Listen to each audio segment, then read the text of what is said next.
Have you ever felt that simply being yourself, having your own standards and not settling for less than you deserve, was seen as an unbearable difficulty? As if, by expressing your needs, you were asking for too much, becoming unbearable or selfish. And every time you stood up for yourself, someone would say that you were being difficult. You just wanted to be heard, but the world labeled you as the problem.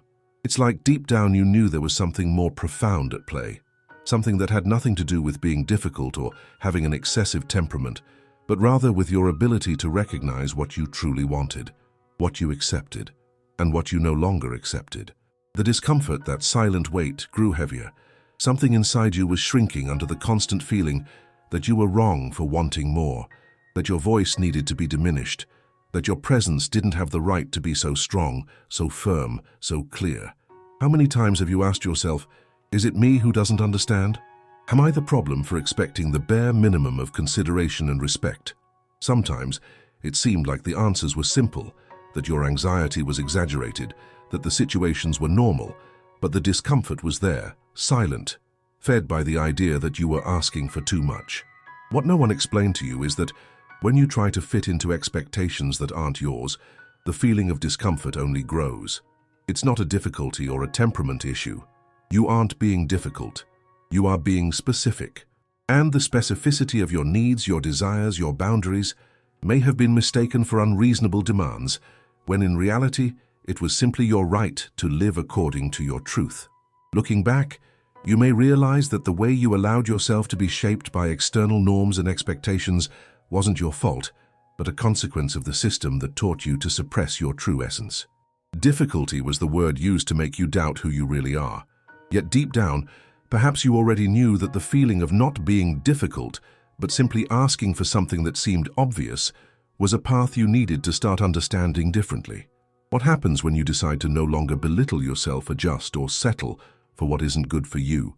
The world around you starts to change. Those who once seemed to demand so much from you begin to distance themselves. Those who truly match your energy start to draw near.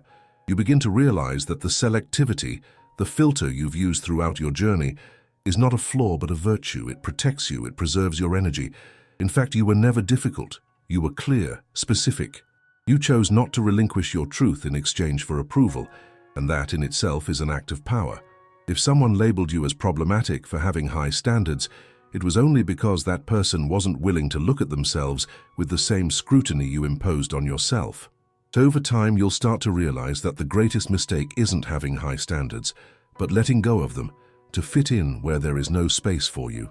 And now, when you look at this internal transformation, you may notice that the relationships that remain, those that survived your filter, are the ones that truly matter.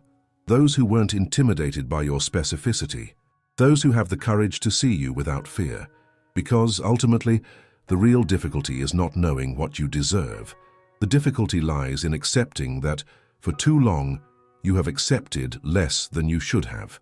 Now, what you begin to notice, clearly, is that the high standards you have are not a reflection of arrogance or an incessant pursuit of perfection. They are, in fact, a reflection of the self-love you are starting to allow yourself to feel. It's like a silent revolution inside you, where each day you understand a little more about how much you used to care about what others thought, but today, your biggest concern becomes what you think of yourself. This change, this transition, happens on a deep level, often imperceptible to the eyes of those around you, but it is visible to your heart. The biggest challenge, then, is no longer what you demand from the world. It's what you demand from yourself. The true revolution begins when you realize you are willing to stop sacrificing yourself to make others feel comfortable.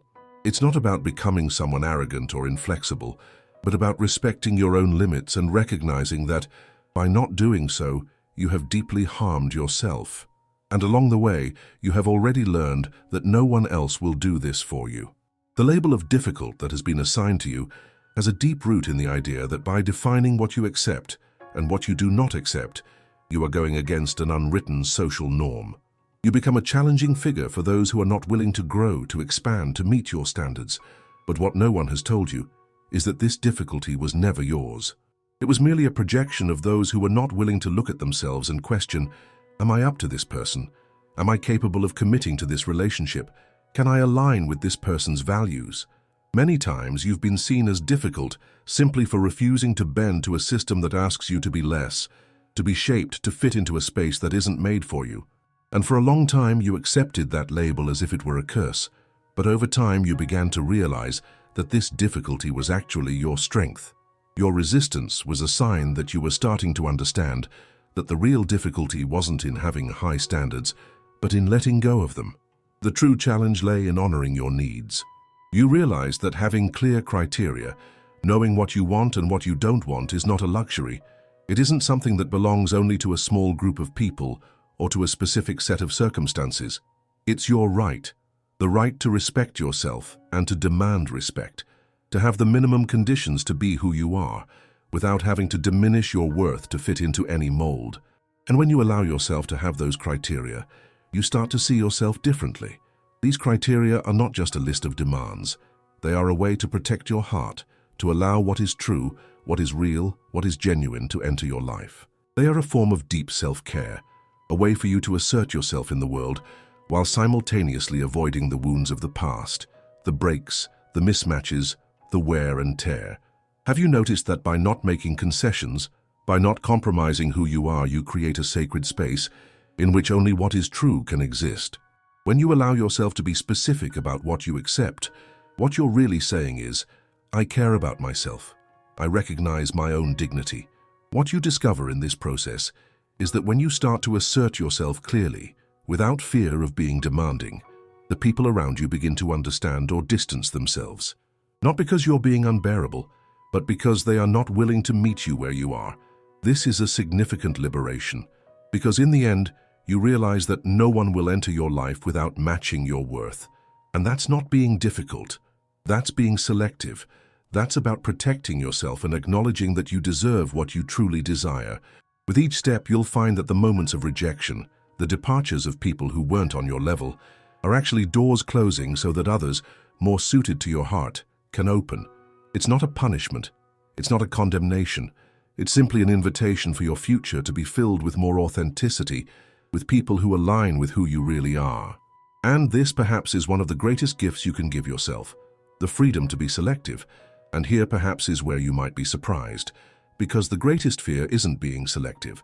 The greatest fear is realizing that, too often, you accepted what you didn't deserve. You compromised, you diminished yourself. You let go of things that should have been non-negotiable to please others, to fit in, to avoid seeming difficult. And when you come to this realization, there's no more room for regret. There's only a new clarity, a clarity that shows you there's nothing wrong with being selective, that you in fact have every right to be this way. Now you begin to understand something deeply transformative. When you allow yourself to be selective, you are not just creating space for people, experiences, or situations that match what you deserve. You are actually creating a protective, energetic field. This field is your inalienable right. It is the manifestation of your truth in a world that constantly tries to convince you to abandon it. The simple act of being clear, of consciously and decisively setting your boundaries, becomes the filter that refines and filters everything around you. And in doing so, you realize something powerful. It's no longer about choosing what is good for you. It's a natural force that, through its own energy, attracts what resonates with your purest vibration. You have noticed that until now there has always been a deep impulse within you, an intuition that has never betrayed you. But for so long, you either ignored it or distorted it to fit others' expectations. Along this path, you learned to set your needs aside, always in favor of approval, acceptance, and the search for external validation. However, now something has shifted inside you. Now you see the power that lies in being specific. Now you realize how your clarity serves as a natural filter, a nearly invisible yet incredibly effective way to protect yourself and attract what truly aligns with you. Every time you fearlessly define what you want and what you don't want, something in the universe begins to align in your favor. It's not about making demands. It's not about forcing others to bend to your will. It's about simply being yourself, staying true to your essence, and allowing that to manifest without compromise. What you begin to understand is that by specifying what you accept and what you do not accept, you create a space where what does not resonate with your truth can no longer remain. And the most amazing part of it all, it's not a conscious effort all the time. When you start filtering naturally, Without needing to struggle or negotiate, you begin to notice that people who are not aligned with your essence, with what you truly need, begin to distance themselves. Not because you did something wrong, but because you no longer need to work hard to keep them around.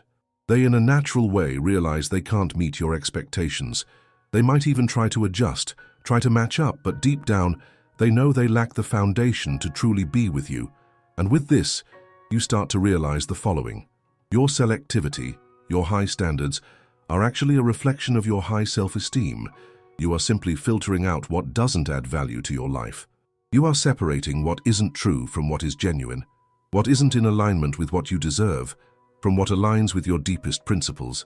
You are not becoming a difficult person. You are merely doing what is necessary to protect your peace, to ensure that what enters your life is worthy of you. With each person who steps away because they can't meet your level of expectations, you move closer to what truly resonates with your journey. It's not about losing something. It's about gaining more of yourself, more of what you need to be happy, and that is a gift. Every time one door closes, another opens, and the person who enters, the situation that arises, is more aligned, more genuine, more in tune with who you truly are.